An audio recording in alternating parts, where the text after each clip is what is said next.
আদর্শ অখণ্ড। শিক্ষক মানে একটি জাতির শক্ত মেরুদণ্ড। শিক্ষক মানে আলোর দেখা সরিয়ে অন্ধকার। শিক্ষক দিবসের পূর্ণ লগ্নে তাদের নমস্কার।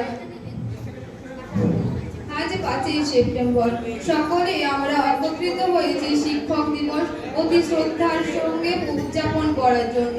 বক্তৃতা শুরু করার আগে আমি আমার সকল শিক্ষক শিক্ষিকাকে আন্তরিক ধন্যবাদ ও প্রণাম জানাই। শিক্ষক ছাড়া আমরা শিক্ষা অর্জন করতে পারি না। আমরা আমাদের জীবনে যত বড়ই হই না কেন, আমাদের কখনোই শিক্ষকের অবদান ভুলে যাওয়া উচিত নয়। একজন শিক্ষক সর্বদা গাছের মতো তার সমস্ত ছাত্রছাত্রীদের ওপর জ্ঞানের ছায়া বজায় রাখে। শিক্ষক আমাদের জীবনের এক গুরুত্বপূর্ণ অংশ। শিক্ষক ছাড়া আমরা একটি সুন্দর সমাজ ও উজ্জ্বল ভবিষ্যৎ কল্পনাই করতে পারি না। তাই তো শিক্ষককে সমাজের মেরুদণ্ড বলা হয়।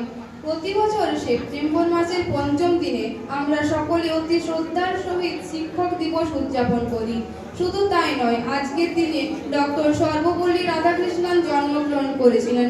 তিনি একজন মহান শিক্ষক ছিলেন। তিনি স্বাধীন ভারতের প্রথম উপরাষ্ট্রপতি ও তৃতীয় রাষ্ট্রপতি ছিলেন।